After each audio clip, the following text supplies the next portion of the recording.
Good morning, and thank you for joining Dana's Daily Doodles. And what I'm looking at today is a homemade sandwich bread. And when you look at all the preservatives and everything that they put into bread, it's kind of scary. So let's try this easy recipe, and I'm going to tell you the recipe right now. 3 cups all-purpose flour, and it is all-purpose flour. 1.5 teaspoons of instant yeast. I'll show you the one, and I'm going to measure it out, this packet.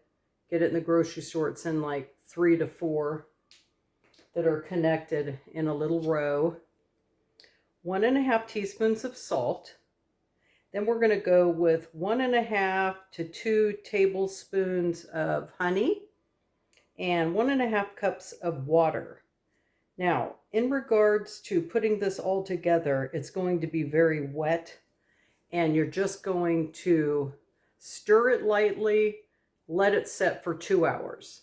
So when you come back to it, it'll be raised up, and I'm going to show you once I put mine together, and then I'll come back in 2 hours. You're going to take 2 forks and pull it together, pulling literally like this, pulling and pulling. It's just kind of a messy thing.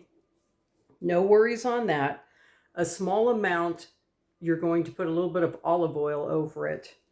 Then take that, pull it together a little bit more, and just dump it into your sprayed or oiled very lightly loaf pan. So let's then let that raise 1 more hour, and then we're going to bake it at 375 for about 45 minutes. Let's put this together.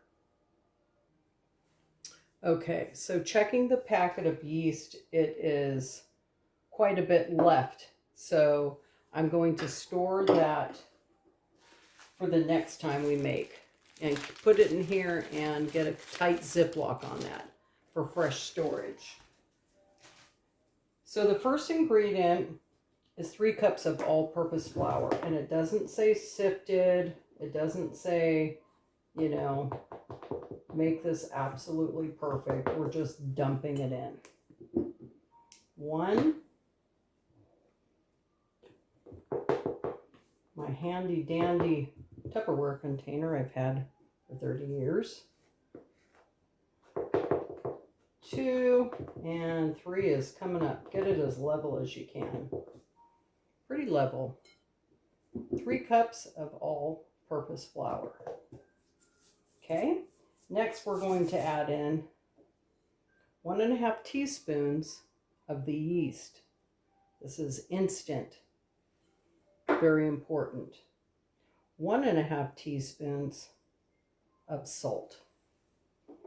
So now for the sweet. What I did is I took this and I lightly sprayed it, so hoping it doesn't stick too bad. We're going to go with 2 tablespoons of honey. And I have my good honey that I put into this little container to make it easy to pour out, because honey is goopy and messy and definitely good. Well, let's get that in there. Let me get a small spatula. The one that I used this morning. So yeah, it didn't stick bad. See? Didn't stick too bad. Okay. So now we have these. So I wonder, let's give this a little mix so we can distribute the honey a little bit, the salt, and the yeast.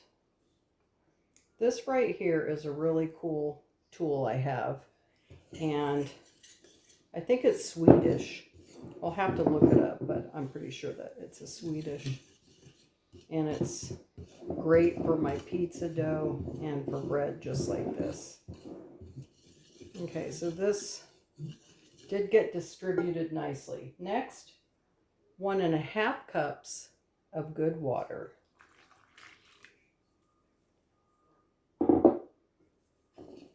Again, we're just going to get this mixed. A light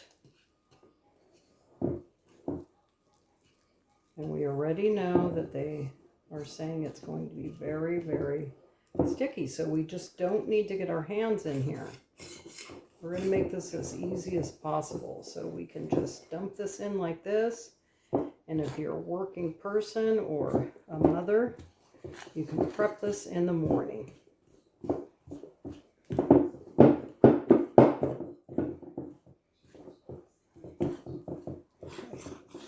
Let's get all this off the edge.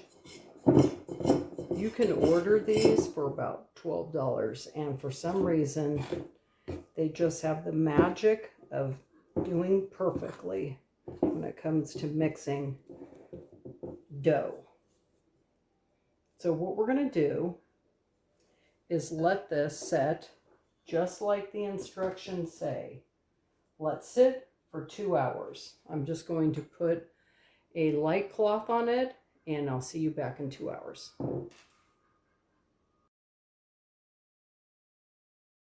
Okay, correction on that. Danish dough whisk. And you can get these on Amazon.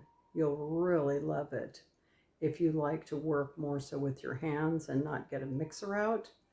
And you don't really have the storage for your mixer, but you do, but it's always kind of hidden. It's kind of the time of year to get out your big mixer. But this right here, you can do a lot with it.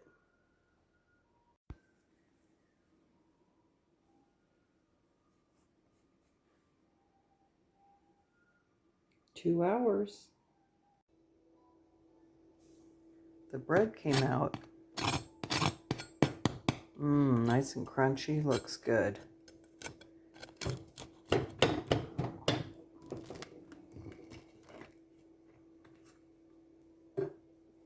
Hot, hot, hot.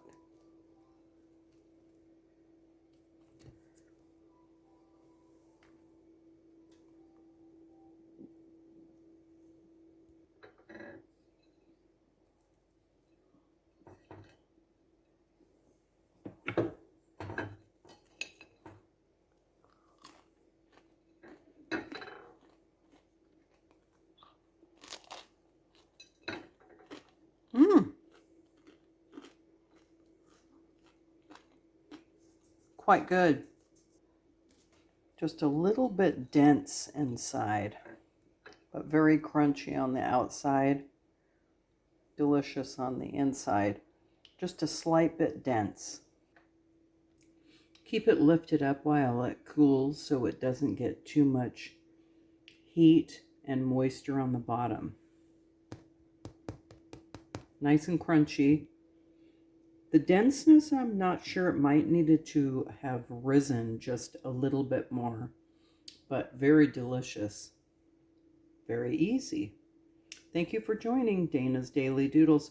We'll make another loaf in a couple days and let it rise a little bit longer and see if it fluffs it up more.